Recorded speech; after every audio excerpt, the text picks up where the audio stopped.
बिस्मिल्लाहिर्रहमानिर्रहीम। अस्सलाम वालेकुम। उम्मीद करती सब लोग अल्लाह पाक के फजल करम से खैर आफियत होंगे और हम भी अल्लाह पाक के फजल करम से खैर आफियत से। काफ़ी दिनों से हम लोग बहुत ज़्यादा मसरूफ़ हैं, तो बस इसी मसरूफ़ियत की वजह से बस वीडियो की जो एडिटिंग है ना वो नहीं हो पा रही और नहीं वॉइस ओवर की जा रही है। खैर जनाब, ये हमारे पास पड़ा हुआ था गरम मसाला और तकरीबन 1 पाव के करीब था, तो मैंने इसमें से कुछ निकाल लिया था और उसको ग्राइंड करके रख दिया था। बाकी मैंने जो जार थे इसके अंदर डाल दिया था। अच्छा, आज हम बनाने लगे थे मूँग की भुनी हुई दाल, तो बस मैंने दाल को भिगो कर रख दिया था। साथ में मैंने आटा गूँथ लिया था और साथ-साथ किचन को भी समेट रही थी, क्योंकि किचन को साथ-साथ समेट लिया जाए तो माशाल्लाह फिर किचन नीट एंड क्लीन रहता है और फिर आपका काम भी कम हो जाता है। खैर जनाब, यहाँ पर हमने आटा जो गूँथ कर रखा था उसके पेड़े बना लिए थे और जो दाल थी हमारी वो तैयार हो चुकी थी। इसको मैंने दम पर रख दिया था और जब मैंने इसको दम पर रखा था फिर मैंने साथ में पेड़े बना लिए थे। तो अब मैं बनाऊँगी रोटियाँ गरमा-गर्म और उसके बाद फिर हम बिस्मिल्लाह पढ़कर खाएँगे खाना और अल्लाह पाक का शुक्र अदा करेंगे। ये देखिए जी, हमारी जो दाल थी ना वो काफ़ी टेस्टी बनी थी और इसका एक-एक दाना खिला-खिला था। हमारी जो बड़ी बाजी है ना, यानी कि नंद साहिबा, उन्हें इसी तरह की दाल पसंद है, तो बस फिर मैं इसी तरीके से बनाती हूँ। उन्हें क्या, मेरे हस्बैंड को भी इसी तरह पसंद है कि दाना-दाना जो है ना इसका दाल का अलग-अलग नज़र आए। तो इसी वजह से जी हम लोग इस तरीके से होटल स्टाइल की दाल बनाते हैं। खैर जब हमारी दाल तो बन चुकी थी, बस अब रोटी बनाने की बारी थी। इसके बाद मैंने फिर बनाई थी रोटियाँ और फिर हम सब ने बिस्मिल्लाह पढ़कर खाया था खाना और उसके बाद अल्लाह पाक का शुक्र अदा किया। अच्छा, फिर है ना मेरे हस्बैंड साहब की जो फ़रमाइश थी ना वो आ गई थी मीठी सेवइयों की। तो बस फिर है ना हमने बनाई, यानी कि मीठी सेवइयाँ, और साथ में फिर मैंने खड़े-खड़े किचन साफ़ कर लिया था, क्योंकि बड़ी बाजी जो थी ना वो सेवइयों का ज़र्दा बना रही थी और मैं साथ-साथ किचन साफ़ कर रही थी। और ये देखिए जी, जो हमारा ज़र्दा था ना वो तैयार चुका था। अच्छा, कभी-कभी ना इस तरह की चीज़ें बनाकर खाएँ तो बड़ा टेस्टी लगता है। भी अच्छा लगता है, मैं यानी कि टेस्ट और चेंज आना अच्छी बात है। तो यहाँ पर जनाब हमारी जो सेवइयाँ थी वो रेडी हो चुकी थी। मैंने फिर सेवइयों का दम खोला और बिस्मिल्लाह पढ़कर जी मैंने दम ओपन किया था। उसके बाद जी मैंने प्लेट में निकाला सेवइयों को और सबको तक़सीम करना स्टार्ट कर दिया था। काफ़ी दिनों बाद हमने ये बनाई थी तो बड़ी अच्छी लग रही थी और ये वैसे भी ना कभी-कभार बनाई जाए तो वैसे टेस्टी लगती है। और यहाँ पर जनाब हमारे जो ज़ुहान साहब हैं ना वो सबसे पहले माशाल्लाह जी अपना शेयर लेने के लिए आ चुके थे, तो मैंने इसे निकाल कर दे दिया था और ये लेकर आ चुका था अपने पापा के पास। ख़ैर जब मेरी नंद साहिबा की कॉल आ गई छोटी की, तो उसने मुझे इनवाइट कर लिया था अपने घर कि आप यहाँ पर आ जाइए और जैसे आपने पहले बनाई थी चिकन पुलाव चिली वाली, यानी कि ग्रीन चिली वाली, तो वो हमें बनाकर खिलाया। तो ये जनाब मैं आ चुकी थी अपनी नंद के घर। जब मैं यहाँ पर जैसे परिंदों को डाला तो दाना और पानी। अच्छा, उसने ना मेरे लिए गर्मा-गर्म जो ना फ़िश वो फ्राई की। तो मैंने उससे कहा मैं तो अभी खाना फुल खा कर आई, तो अभी तो मेरी गुंजाइश ही नहीं है, तो मैंने उसे ये कह दिया कि आप ये रख दें, बाद में हम टेस्ट कर लेंगे।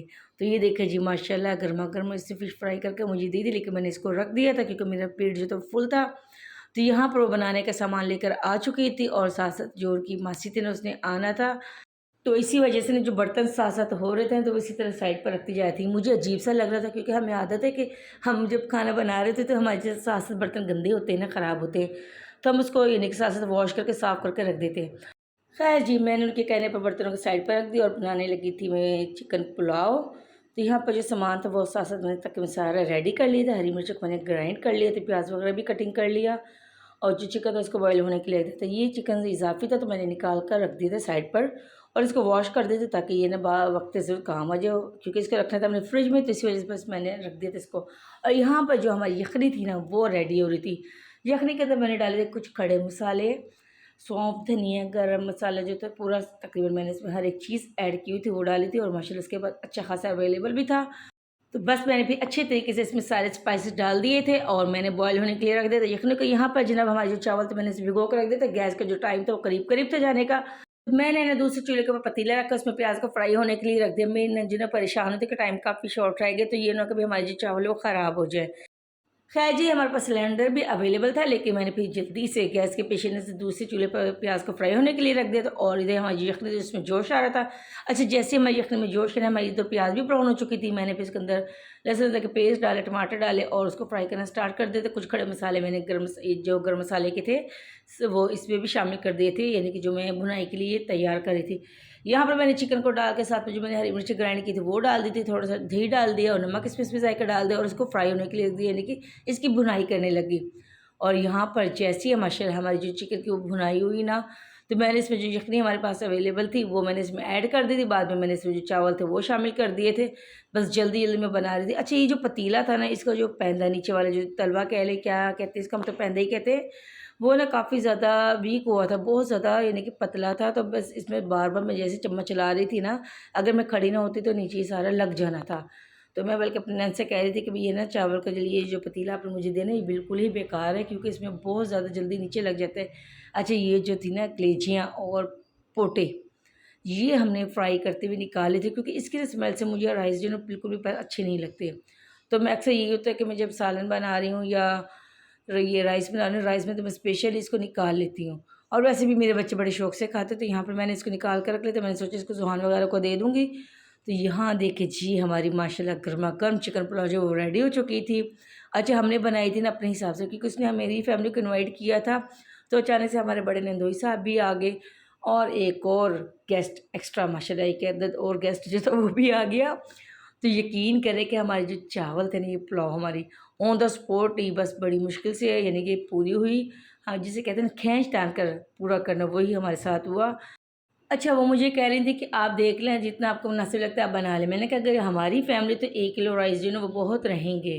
तो यहाँ पर ये देखिए जी, हमारे जो गेस्ट आए थे हमने फिर उनको अलग से सेपरेट से दस्तरख़्वान लगा दिया। तो यकीन करें, वो जैसे-जैसे बाइट खाते जा रहे थे ना पुलाव की, वैसे-वैसे तारीफ़ करते जाते, कहते बहुत टेस्टी, बहुत शानदार। इस तरीके से कह रहे थे कि माशाल्लाह भी बहुत ही ज़बरदस्त बनी है। और फिर इसको बनाने की फ़रमाइश भी आ चुकी थी हमारे यहाँ दूसरे शहर से।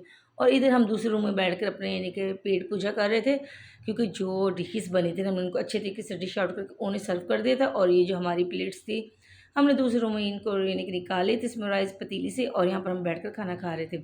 उसके बाद जी मैंने बनाई थी चाय, क्योंकि मेरी जो नंद साहबा थे वो कहते कि चाय यानी कि आप बनाएं या मैं बनाऊँ। मैंने कहा नहीं, मैं ही बना लूँगी माशाल्लाह, कोई इशू नहीं। वैसे भी मुझे तो अभी काम की आदत है, तो इसलिए मुझे परेशानी भी नहीं होती। मैं जहाँ भी जाऊँ ना, मुझे पहले माशाल्लाह जी काम करना पड़ता है, फिर मुझे खाना मिलता है। तो यहाँ भी ऐसी हाल है, मेरी सिस्टर के घर भी ऐसी हाल है, मेरे अपने घर में तो मुझे करना ही पड़ता है। और इन लॉज़ में भी ऐसी मेरी रूटीन है कि वहाँ जाओ, अभी जाकर ही बैठो तो पूछा जाता है कि क्या बनाया जाए, क्या लेकर आया जाए। तो खैर जनाब, यहाँ पर हमारी जो चाय थी वो रेडी हो चुकी थी। इसमें मैंने पहले निकाली जी शुगर पेशेंट के लिए विदाउट शुगर चाय, यानी कि जो मेरे हस्बैंड साहब थे वो और उनके जो दोस्त आए हुए थे उनके लिए। और उसके बाद जब हम लोग घर आए ना, तो हमारा जो किचन था वो ऐसे ही गंदा पड़ा हुआ था। हम लोग जब वहाँ से तो किचन इसी तरह पड़ा हुआ था, तो मैंने भी इसको ऐसे ही छोड़ दिया, क्योंकि मैंने सोचा सुबह उठूँगी तो सुबह इसको अच्छे तरीके से साफ़ कर लूँगी। तो यहाँ पर बस देखें हमारा जो किचन था ना, इसका बड़ा बुरा हाल हुआ था। खैर जनाब, हम लोग यानी कि रेस्ट कर चुके थे। सुबह मैं उठी तो मैंने सबसे पहले किचन को साफ़ किया, सारे बर्तन वॉश किए। वॉश करने के बाद जी मैंने जो आटा था ना वो गूँध कर रख लिया था। मैंने सोचा जितनी देर में यानी कि आटा ठहरेगा ना, तो इतनी देर में मैं बर्तन धो लेती, फिर मैं नाश्ता बना लूँगी। नाश्ते के बाद जी हमने तैयारी पकड़ी, क्योंकि मेरी जो भतीजी की शादी करीब आ चुकी थी, तो इसी वजह से हमने बस पैकिंग की और वापसी घर के लिए रवाना हो चुके। ये थी जी हमारी रूटीन, दुआ में याद रखिएगा। इंशाल्लाह मुलाकात होगी नई रूटीन के साथ, तब तक के लिए अल्लाह हाफ़िज़।